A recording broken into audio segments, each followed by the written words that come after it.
everybody. Katie Rife here, senior writer for the AV Club, and I'm here with Katie PenzeyMoog, our managing editor here at the AV Club, and we are here to talk about episode 2 of season 8 of Game of Thrones. This is Winter is Here with the AV Club.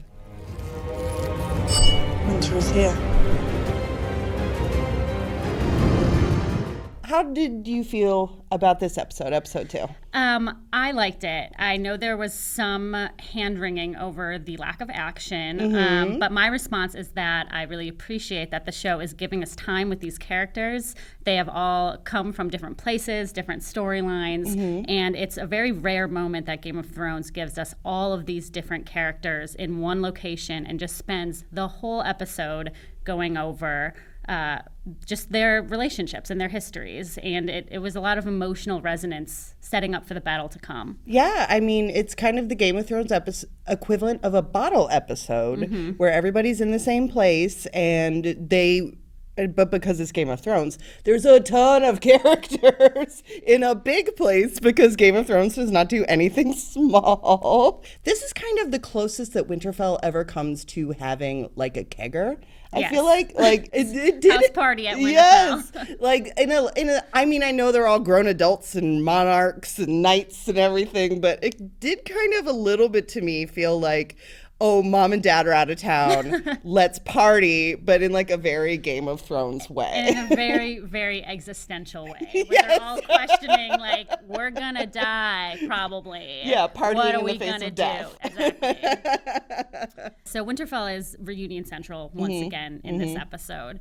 The whole class is there. Yes, it's a class reunion. We get Tormund, Beric, and Ed, who we haven't seen in a while, from the wall. Yes. Isn't he Dolores Ed? Dolores Ed, yes. Yeah, like sad yeah, man sad Ed. And they're standing on the wall of Winterfell, and they're reminiscing about their days on the real wall, which is no more. Is it totally gone, or is it? No, did they it's just like reach the that one Part? section. Okay. Yeah. But I guess there's no point in guarding the rest of it at this point. Like, exactly. Yeah. I think it's why like hang around there? Done deal. Although I will say, if you wanted to really get away from all of this action, the top of the wall, like on the other side from Eastwatch, would probably be a pretty chill place. Be a chill place to ride this whole thing out. You know what? The safest place right now is probably north of the wall. Yeah. Because it's all emptied of all the bad guys. Nobody's They're there. all south now. Yeah. Yeah. But you still have to walk around and have a lot of sex to stay alive. For sure. That's what Tormund said you gotta do. Stuff. Yeah. So speaking of Tormund, yes.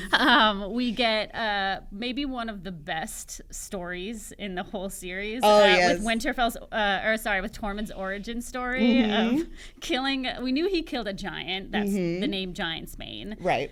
We didn't know that he then suckled at the teat of the giant wife for 3 months. 3 when he was 10 years old, and that's why he's so big. Well, speaking of season 1 callbacks, it calls back to Lysa and how she breastfed her son way too long. Oh, yeah, I forgot about that. Little boys who should not be breastfeeding. Another callback from Game of Thrones. If you're gonna do it, breastfeeding from a giant is the way to go.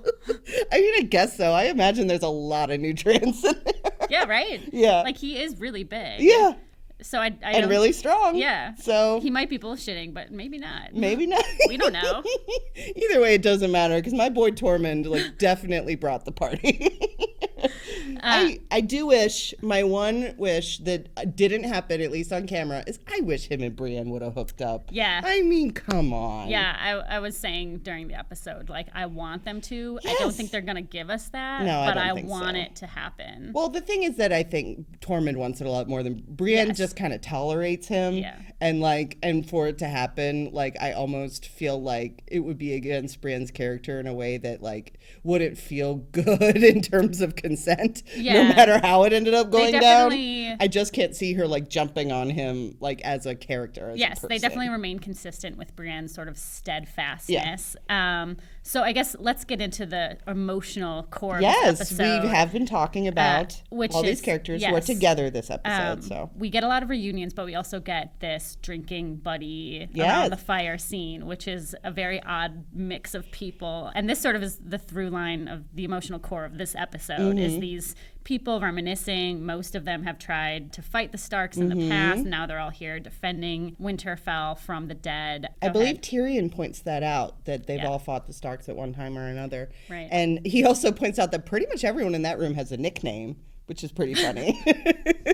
And it's his slip of the tongue when he calls Brienne Ser Brienne of Tarth. Yes. And then it says, I'm sorry, Lady Brienne of Tarth, which, Tormund then asks why she's not a knight. And Brienne says, well, women aren't knights because of tradition. And Tormund says, fuck tradition, which I think is also sort of like a thesis statement for this episode. Yeah.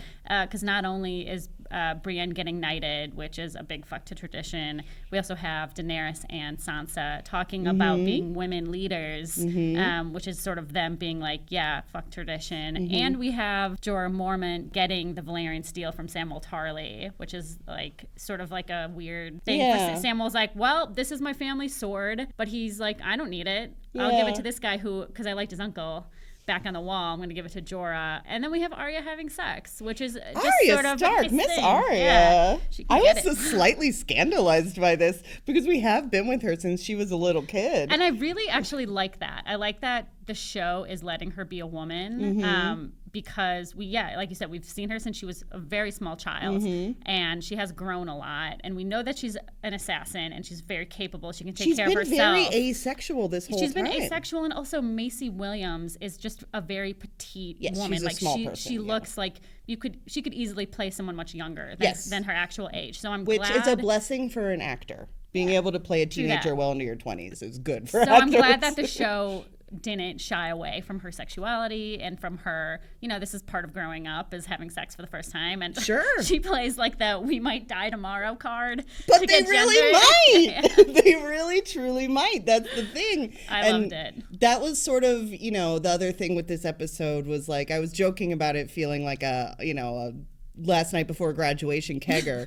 But in this case, graduation is the battle against the dead, where they all very well could be dead tomorrow. And so, it's a question that you always ask yourself, what would you do if you had one night left on Earth? Well, for these characters, this is actually what they would do because they really do think it's their last night on Earth, or could be.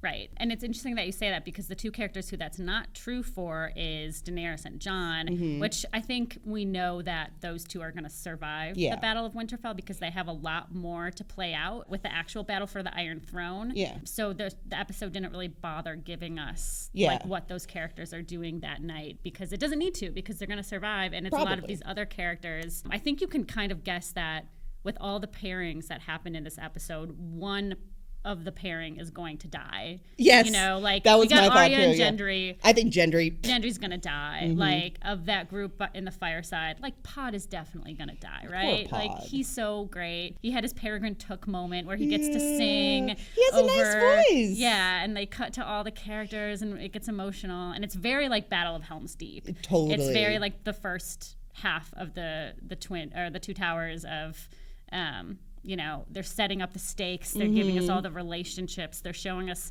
what these characters are fighting for by showing some little kids who are going to be in the crypt. Which you want to talk about the crypt? Okay, guys, I am convinced that this crypt.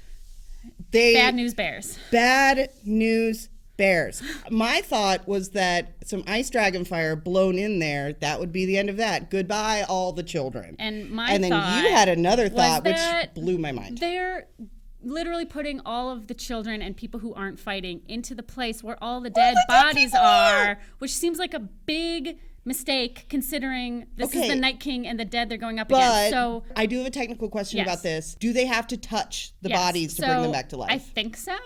So are they gonna go down there and dig up Ned Stark and make a zombie? Yeah, I mean, if you think zombie about Lyanna, zombie Ned Stark would be an incredible. Oh my god! Can you imagine? Are we finally gonna get Lady Stoneheart at the last second? Oh my god! Oh my god!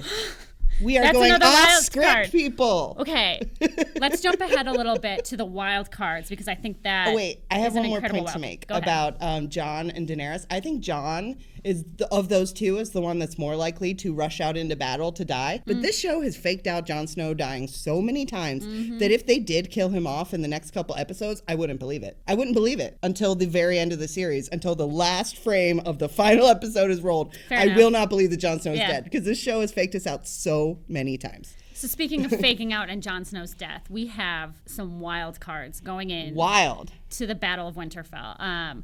My main wild card is Melisandre. She went off back to Essos, I think, but she told Varys that she was going to die in Westeros. Like, she was like, we're both going to die in Westeros. So if the Night King is trying to submerge the world in darkness, surely the counterpart to that is the Lord of Light. Right, and Melisandre is like representative of the Lord of Light. Beric Dondarrion is there. Yeah, he's already there. He's in the drinking circle. The Hound kind of cuts off his sermon that he's about to give about the Lord of Light. Yes. But surely that seems like a natural counterpoint, and Melisandre could just like come in like the Rohirrim at Helm's Deep. She could come in at the 11th hour with some Lord of Light powers. Sure, and I mean, it is a song of ice and fire, and the fire is always presumed to be the dragons with their fire, but the fire could be, light. Yeah.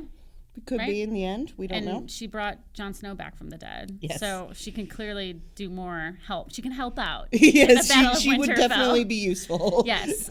So another wild card is Yara. Yes. Yara, Theon just says, Yara's back trying to get the Iron Islands for Daenerys, but we don't really know exactly where she's at in that. Yeah. So it's possible that she rides in. Like, Yara's been kind of jumping around a lot ever since she got kidnapped last season. And, I haven't been entirely sure where Yara's been. Like, I wasn't entirely sure last episode either.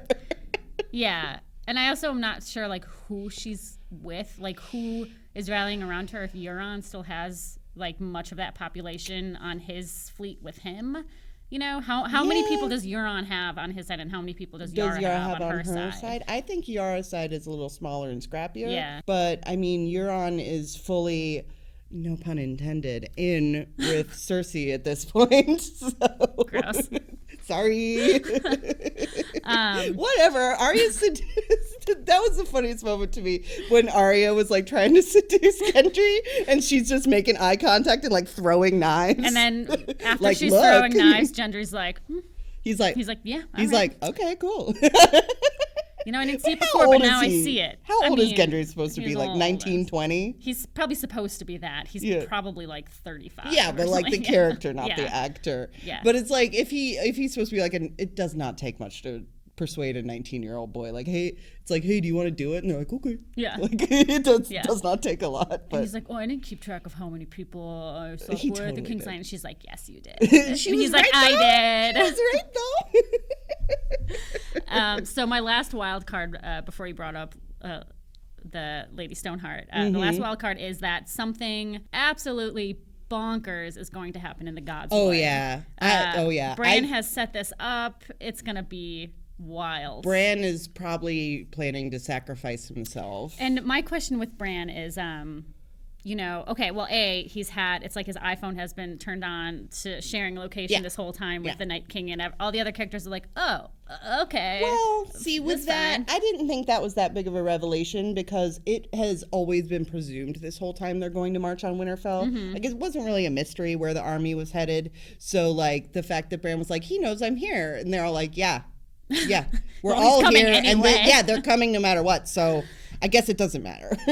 So my question with that is, we saw with Hodor hold the door that Bran has the ability to sort of change, like he can go back in time and affect the present, because that's what happened with Hodor. When he was a child, Bran happened to be looking at him, while in the present he was escaping from the White Walkers, and there's a whole hold the door thing. So there could be something Do you think wild that happens. Well, he's been staring like that at again. He's been staring at Jaime Lannister a lot. Maybe. So you think he has a plan? If you're listening, I'm doing the thing where you point at your eyes and then point at the other person's eyes. He didn't kill Jaime. So no. he seems to foresee a use for him. So you might be onto something they're saving there. him for something, because they opened with the trial, and that did not go the way that I thought it was And Bran gonna had go. no problem killing Littlefinger, like revealing some truth. Well, to Littlefinger that, didn't really have. He didn't have any value. He's not useful in the War Against the Dead, and like, at all. Bran could have said, "Oh yes, Jaime pushed me out the window," but he didn't, because he said, "What use would you be if you were dead in this battle?" Yeah, so he definitely seems to have some kind of information or plan for Jaime. He's got a plan somehow. I mean, it could go either way. Like, the only thing I know for sure about how that whole Godswood thing is going to go down is I feel about 99% sure that Theon Greyjoy is going to get what he wants, which is a martyr's death. He's going to get it.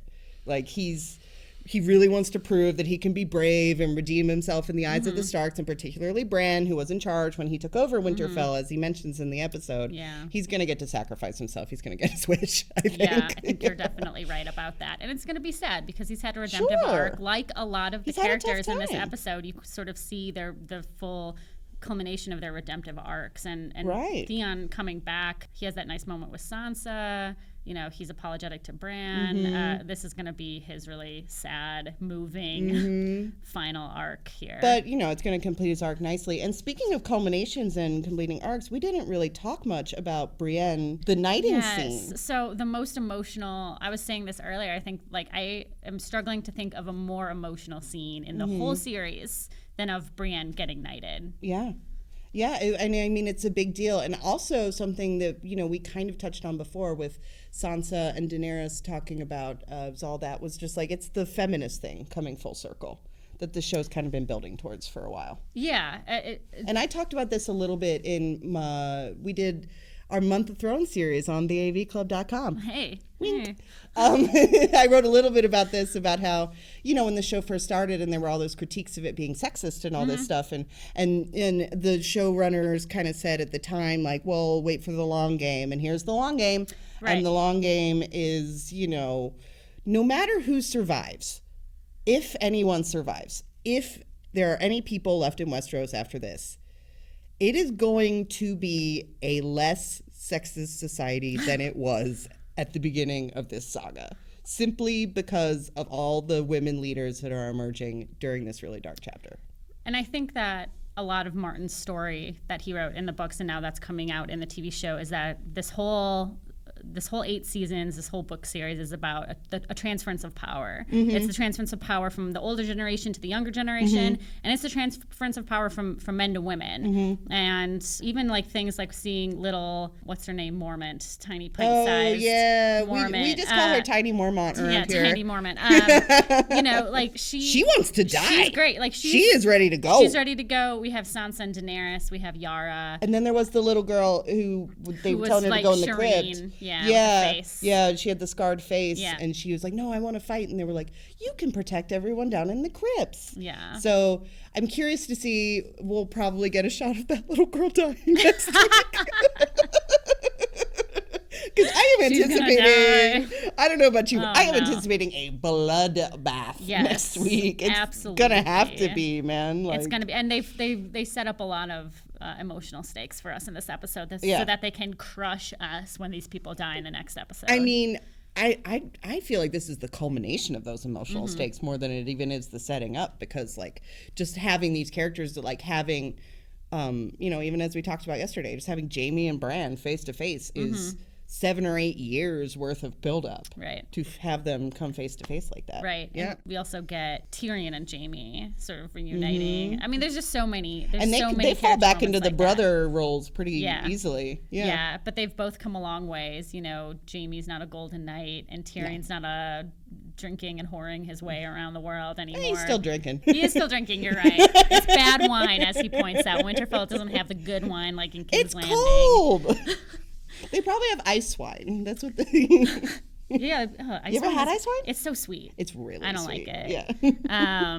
Okay, so a couple of things that we learned in this episode. There was not a lot of action. There was not a lot of things that that sort of furthered our knowledge. Right. But there were a few things. This season was all about emotional payoff, like you were saying. Like the culminating. It's very emotional. Like Brienne getting, oh God, when she smiled, like when they called her Ser Brienne. Is that the first time she's ever smiled like that? That genuinely, maybe. Yeah. Right. It was very emotional. I thought of that. I was like, I don't think I've ever seen her smile like that. I don't think before. she's ever been happy before. Oh. You know, she's always been this sort of tortured figure who wants to be this thing that she's not allowed to be, and now she finally gets to be. And she's got her supportive boyfriend Tormund Giantsbane in the background, like, you go, girl. Like, I love Tormund. Yeah, Tormund is the best. I'm gonna be sad when he dies. Yeah, he's my favorite. Yeah, next week is gonna be rough. Yeah, dude. So things we learned a couple this of things episode. we did Okay. learn. One is that Cersei is pregnant. Yes. Jaime confirms. Yes. Don't know if that's going to mean anything later on. It means that she's in full-on mother lion mode, so don't fuck with her. But when is that not true? So yeah, don't ever fuck with Jaime or with Cersei, and don't ever believe her. No! Sansa knows. Again, we talked about this last Sansa week. definitely called and all their Sansa bluffs also on that. was like, Daenerys, you should have never believed her either. Yeah, and like, now Daenerys is mad at Tyrion. Yeah. Yeah. Well, she should be. She's Tyrion messed up. He did. Yeah. So I mean, that makes me wonder, depending on how this battle goes, what Tyrion's fate is going to be. Yeah. Do you think? This episode was the first time I ever felt like his fate was in question. Because, they're sending him down to the crypt, and also, like, Daenerys is not happy with him right now. And it does seem like with both Jaime and Tyrion there, one of them is probably going to die.